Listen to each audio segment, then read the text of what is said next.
Good afternoon, student. Today we already discussed about the relation between the linear velocity and angular velocity, the relation between the angular acceleration and linear acceleration, also some equations involves in your circular motion. But the proof is yet not done. So look the proof of the equation. First one proof is your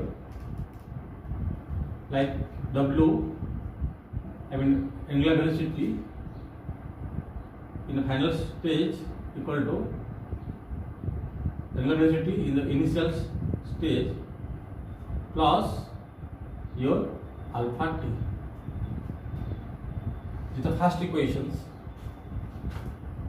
You know that by definitions alpha is equal to d omega by dt. It is your instantaneous accelerations. Acceleration at t instant of time when the body is moving in a circular path.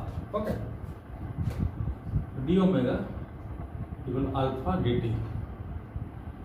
Now you have to integrate this one, keeping alpha is constant and time is 0.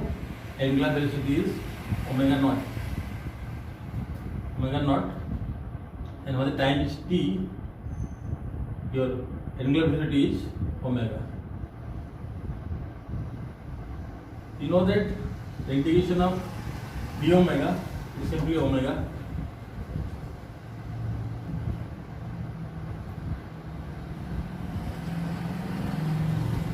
Integration dt is t 0 to t. Final value minus initial value. It means your upper limit minus lower limit.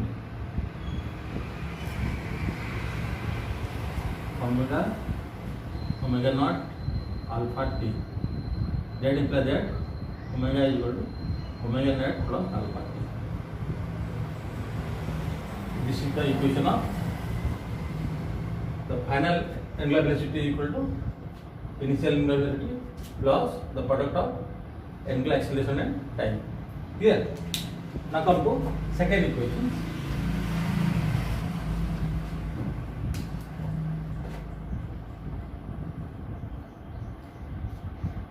Theta is equal to omega naught t plus half alpha t square. You know that theta is your angular displacement.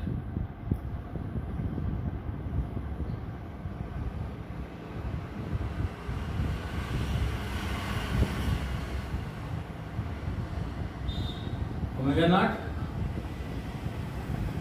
initial angular velocity. Alpha the angular acceleration. Okay. To prove these equations, we use the equations omega is equal to d theta by dt. It is your instantaneous angular velocity. Clear?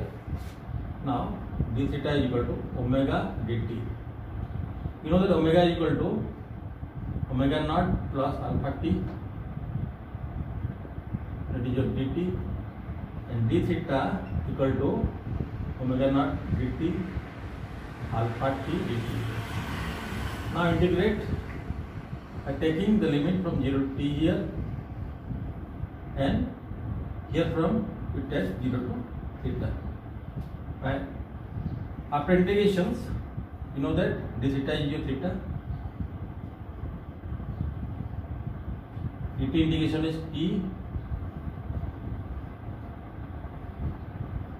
and the integration of t is t square by 2. Okay. Now put the upper limit minus lower limit. It is omega 0 t minus 0 plus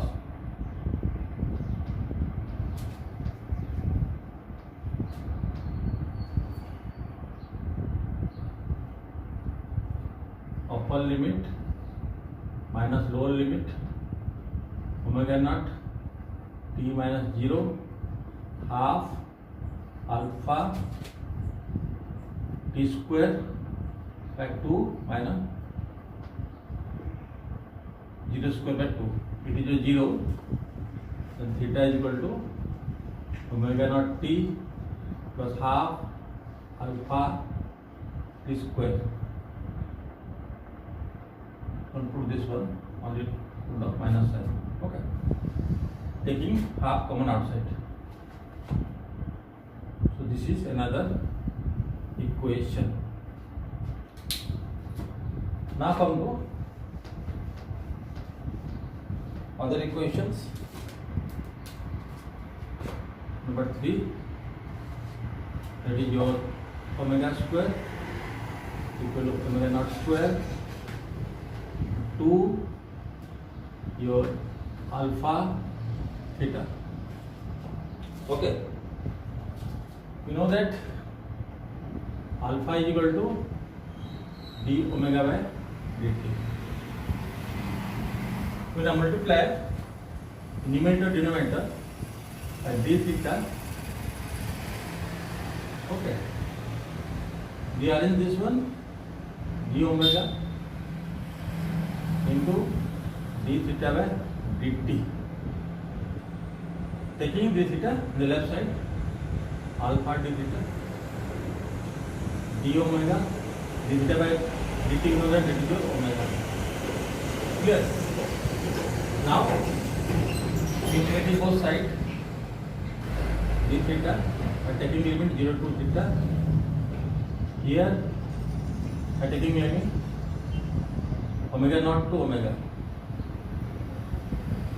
It is omega into d omega. Integration of d theta is theta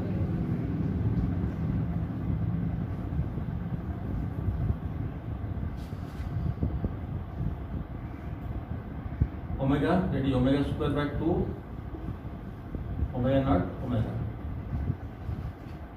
Alpha, put in the upper limit, then your lower limit. You know that now it is your upper limit minus lower limit.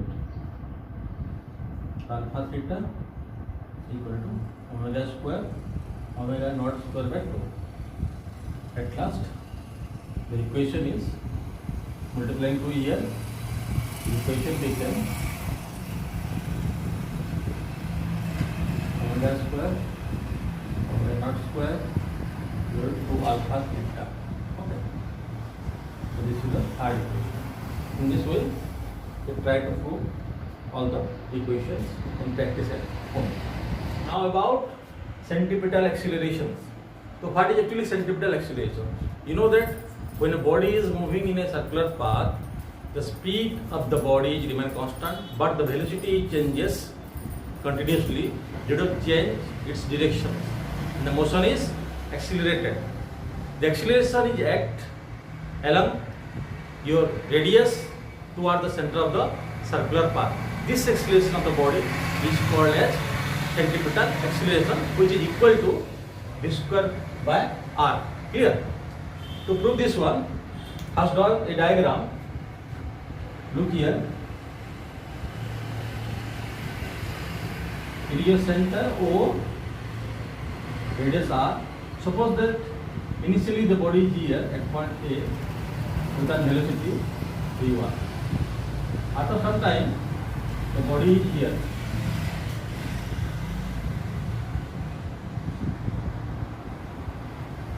The velocity v2. The displacement, it means your arc length, that is your delta s. The angle described by the body is delta theta.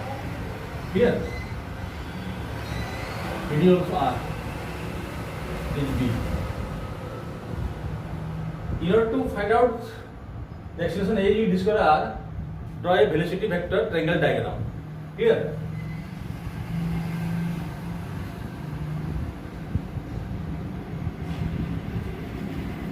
you draw a parallel lines n equal to v1 here.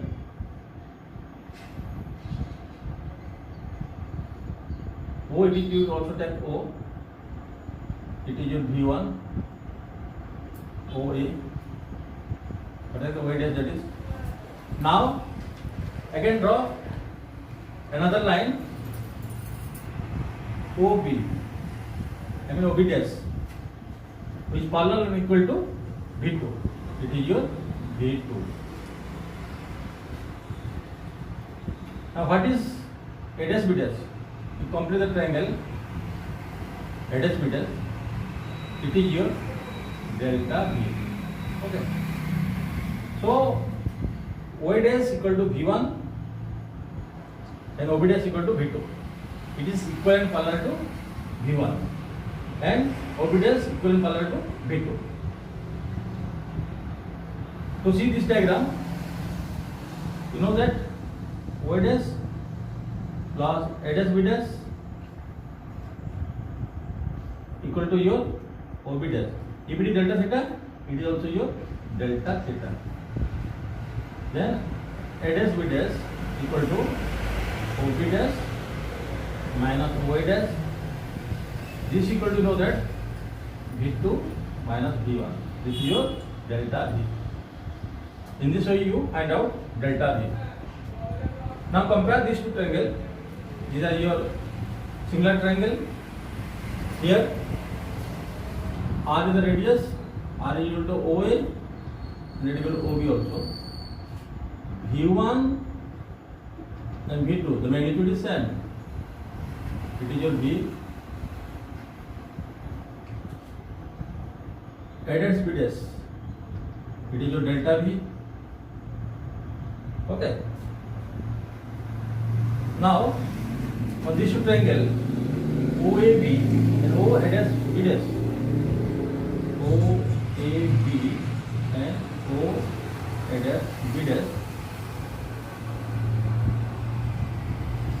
AB by OA equal to A dash B dash by OB dash. AB, you know that is your delta S, and OA, it is your R. A dash B dash, you know that is delta V, and OB dash with magnitude, that is your V. Okay, this is your magnitude of velocity V1 V2, that is equal to V. Now take the limit dividing these two equations.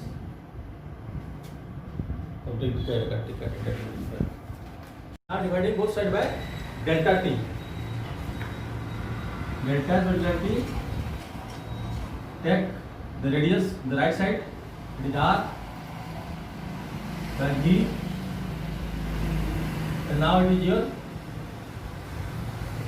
1 by delta t into your delta V. One time write down delta V by delta t. Now taking the limit delta t tends to 0, the equation became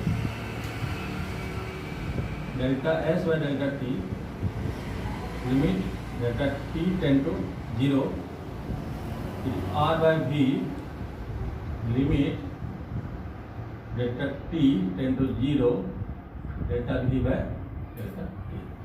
Okay. You know that this will give you your velocity, R by V, and this give you your acceleration. So A is equal to v square by R. It is your centripetal accelerations, and this acceleration is always act directed toward the center of the circular path and along the radius and perpendicular to the direction of velocity. Clear? Centripetal force.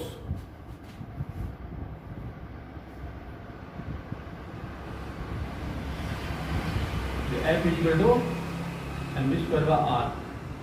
According to Newton's second law of motion, you know that F is equal to ma. The centripetal acceleration A is equal to, you know that, v square by R. Then F is equal to your mv square by R. It is your centripetal force. It is act directed toward the center of the circular path. Clear? If V is equal to R omega, the equation became m r square omega square by r. It is equal to m r omega square. You note it. Another equations of centripetal force with respect to your angular velocity. Other equations of centripetal force is, look here, if omega is equal to 2 pi by t, that is equal to 2 pi nu, then you know that F is equal to mv square by r, that is equal to m into r omega square, and cancelling the factor r, m r omega square. Now putting this value here, 2 pi nu whole square, it is your 4 pi square m r nu square. Okay, it is another equation of centripetal force. The accelerations of a body when moving with a variable speed in a circular motion. Okay. So here acceleration of body moving in a circular path with non-uniform speed.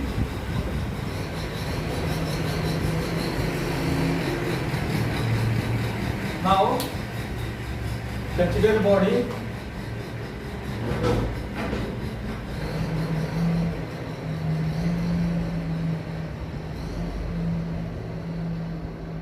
moving in a circular path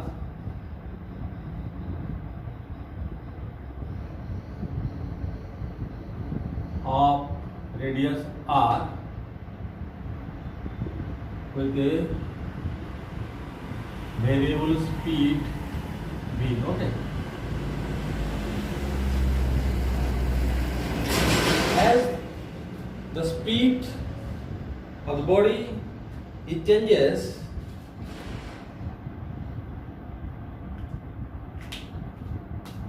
as the speed of the body changes, the acceleration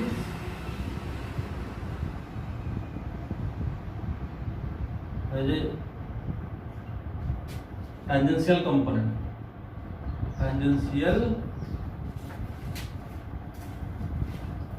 component. Okay, that is your AT.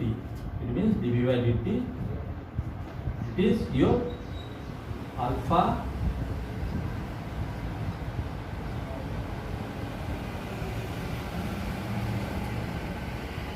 into r. R is your radius vector. Clear? That is your r, that is your alpha. Now, as the direction of the body changes continuously, the acceleration has a radial component.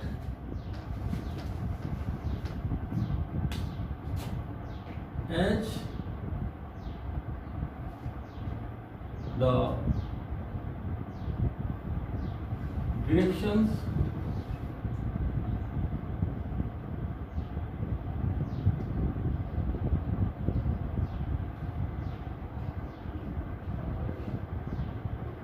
of the body changes continuously, it has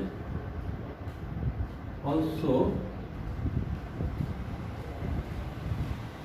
an radial component,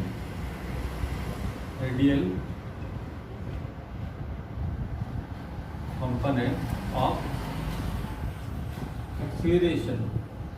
Here that is AR or AC. That is your V square by R or R omega square. So what is the resultant acceleration? Acceleration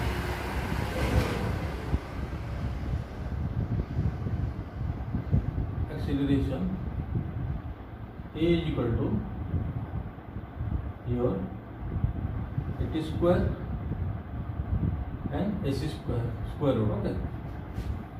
This is the diagram. It is your radial component. It is your tensile component. Okay. And it is the resultant of tensile component and your radial component. Clear? It is directed towards the center of the circular path and acting along your radius. This value is R omega square. Clear? It means it is your alpha square R square and it is your V4 by R square.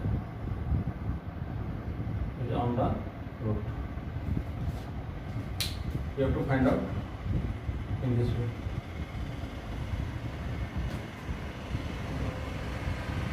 Clear?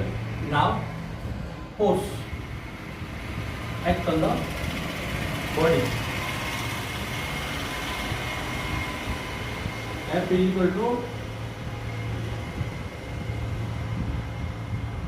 MA. A value is your alpha square R square plus V4 by R square. This is the force. In this way, we find out force of the force act on the body. Okay.